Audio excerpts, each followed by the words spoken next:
ఎంచుకోలేదని ఒక అంచనాకు వచ్చినాము. ఈరోజు ఈ మొత్తం ప్రక్రియనే తప్పు పడుతున్నారు. నేను ఇక్కడ ఉన్న మా బీసీ సోదరులు నేను అడిగేది ఒకటే, ఈరోజు ఈ ప్రక్రియను తప్పు పట్టడం ద్వారా మొత్తం ఈ వ్యవస్థని కుప్పగూల్చాలని ఒక కుట్ర జరుగుతుంది. మనోళ్ళు కూడా తెలిసి తెలియక ఏదైనా చిన్నది పెద్ద తప్పు జరిగితే మేము సరిదిద్దుకుంటామను, లేకపోతే అవునా అట్లా జరిగిందా అని మన దాంట్లో ఉన్న వాళ్ళే వాళ్ళ అతి తెలివితేటలు ప్రదర్శించి, లేకపోతే వాళ్ళ గుర్తింపు కోసం ఈ లెక్కలు తప్పను, దీన్ని అట్లా చేయండి అను, దీన్ని ఇట్లా చేయండి అను, ఇట్లా మాట్లాడడం ద్వారా 1931లో బ్రిటిషర్స్ తర్వాత మండల్ కమిషన్ కూడా వాళ్ళు ఇచ్చిన నివేదిక బ్రిటిషర్స్ ఇచ్చిన లెక్క మీదనే బేస్ అయి మండల్ కమిషన్ ఆ రోజు నివేదిక ఇచ్చింది. స్వతంత్రం వచ్చినప్పటి నుంచి ఈ రోజు వరకు ఎవ్వరు, ఏ రాష్ట్రము, ఏ ముఖ్యమంత్రి, ఏ ప్రధానమంత్రి, ఎంత పెద్ద నాయకుడు ఉన్నా, ఎంత గొప్ప నాయకుడు ఉన్నా ఈ ప్రయత్నమే చేయలేదు. ప్రయత్నం ప్రారంభిస్తే ఆగిపోయింది. 2011లో మన్మోహన్ సింగ్ గారు ఉన్నప్పుడు సోనియా గాంధీ గారు ఆదేశాలు ఇచ్చారు, డేటా కలెక్ట్ చేసిండ్రు, కానీ దాన్ని టేబుల్ చేయనీయలే. ఇప్పుడు మోడీ గారు నేను బీసీని అంటాడు, 12 ఏళ్ళు అయింది ప్రధానమంత్రి. ఆనాడు కాంగ్రెస్ పార్టీ ఇచ్చిన నివేదికను బయట పెట్టమని ధైర్యం ఉంటే, బీసీల పట్ల ప్రేమ ఉంటే బండి సంజయ్ గారిని ఈరోజు ఆ నివేదికను బయట పెట్టించమని మనం సేకరించిన 2011 ఒక ప్రయత్నం చేసింది కాంగ్రెస్ పార్టీ. ఆ వివరాలు ఉన్నాయి కేంద్ర ప్రభుత్వం దగ్గర. Ask them to table that details చెయ్యరు. ఎందుకు అని అంటే ఒక్కసారి లెక్క తెలిస్తే లెక్క ప్రకారం వాటా అడుగుతారు, కోటా అడుగుతారు. ఒకసారి అడగడం మొదలు పెట్టి ఇయ్యాలి కాకపోతే రేపైనా అది అమలు జరుగుతుంది. ఓవర్ నైట్ ఒకటే రోజు జరగకపోవచ్చు. స్వతంత్రం అడగంగానే వచ్చిందా? కొట్లాడంగా వచ్చింది. తెలంగాణ రాష్ట్రం ఒకటేసారి వచ్చిందా? ఎన్నో సంవత్సరాలు కొట్లాడితే తెలంగాణ రాష్ట్రం వచ్చింది. ఇవాళ ఈ బీసీ లెక్కలు కూడా ఓవర్ నైట్ రాలే. కొన్ని ఏళ్ళ నుంచి కొట్లాడుతున్నారు సంఘాలు, నాయకులు, వీళ్ళు కొన్ని దశాబ్దాల నుంచి అడుగుతూనే ఉన్నారు. యూనివర్సిటీలలో బీసీ రిజర్వేషన్లు లేకపోతే ఆనాడు తీసేస్తే హనుమంతరావు గారు పోయి సోనియా గాంధీ గారిని మాట్లాడి అమెండ్మెంట్ తీసుకొచ్చి యూనివర్సిటీల రిజర్వేషన్లు ఇచ్చారు. శివశంకర్ గారు ఉన్నప్పుడు ఈ యొక్క జాతుల కోసం ఇందిరాగాంధీ గారి కాడి నుంచి కేంద్ర ప్రభుత్వం మీద ఒత్తిడి తీసుకొచ్చి ఎన్నో ప్రయోజనకరమైన అంశాలను పొందుపరిచారు. ఏది కూడా ఒక్కరోజు రాత్రి ఊరికే రాదు. కొట్లాడి సాధించుకునేవి మిగిలినాయి. ఇవాళ ఎన్నో ఏళ్ళ నుంచి కొట్లాడుతున్నది, ఎంతో దీర్ఘకాలికంగా వాయిదా పడుతున్న ఒక డిమాండ్ను ఈరోజు మనం సక్సెస్ఫుల్గా దీన్ని ముందుకు తీసుకెళ్తున్నాము. దాంతో ఇందులో పాల్గొనని వాళ్ళు, ఇదంటే ఇష్టం లేని వాళ్ళు, ప్రధానంగా రాజకీయాలలో బీఆర్ఎస్, బీజేపీ.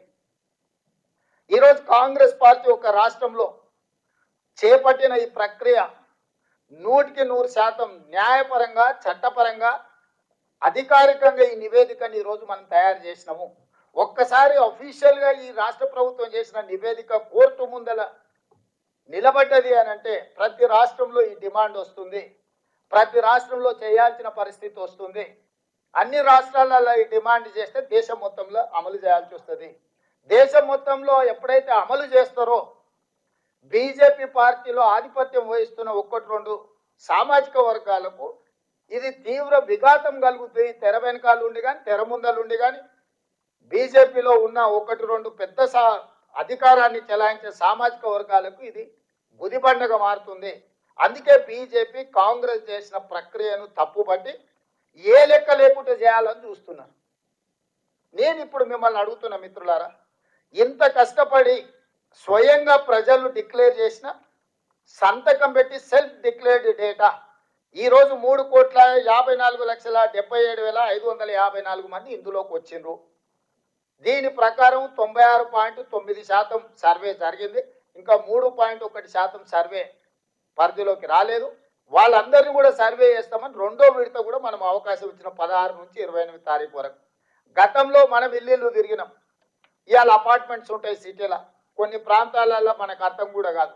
అందుకే మనం ఆన్లైన్ పెట్టినాం, అదేవిధంగా టోల్ ఫ్రీ నెంబర్ పెట్టినాం, గవర్నమెంట్ ఆఫీసులలో మనము కౌంటర్స్ ఓపెన్ చేసినాం.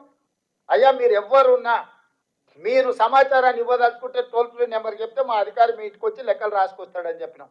ఒకవేళ అట్లా కాదు, మీరు చదువుకున్న వాళ్ళు, సాఫ్ట్వేర్ ఇంజనీర్లు, డాక్టర్లు, లాయర్లు అయితే ఆన్లైన్లో మీరు ఎన్రోల్ చేయించండి, ఆన్లైన్ అవైలబిలిటీ ఇచ్చినాం.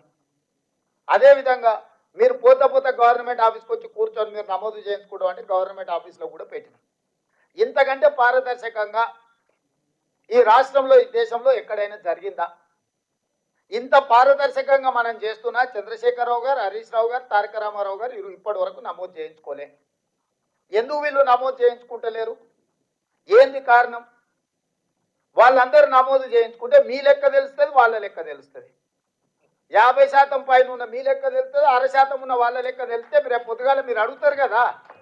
పోయిన మంత్రివర్గంలో ఎవరెవరు ఉన్నారు? చంద్రశేఖరరావు, హరీష్ రావు, తారక రామారావు, దయాకర్ రావు, వినోద్ రావు, ఎంతమంది మంత్రులు ఉన్నారు? మీరు అడుగుతారు కదా. 1% ఉంటే మీరు గన్ని తీసుకుంటే మరి 50% పైన ఉన్న మరి మా సంగతి తెలుసారని మీరు లెక్కలు అడుగుతారని.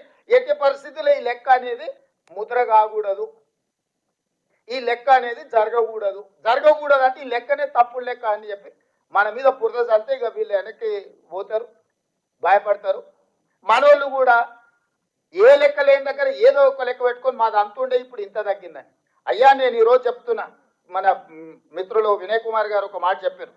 వీలైతే గతంలో లెక్కలు ఏవైతున్నాయో అఫీషియల్గా మీరు ఒకసారి లిస్ట్ చేయాలి. గతంలో చంద్రశేఖరరావు ఇచ్చిన లెక్క ప్రకారం 51% బీసీలు, 21 మీరు నోట్ చేసుకోండి అందరు, 51% బీసీలు చంద్రశేఖరరావు ఇచ్చిన లెక్క, 21% ఓసీలు, 18% ఎస్సీలు, 10% ఎస్టీలు, 51, 21, 72, 18 ఎస్సీలు, 90, 10 ఎస్టీలు, 100%. 4 కేటగిరీల కింద చంద్రశేఖరరావు గారు ఇచ్చిన లెక్క.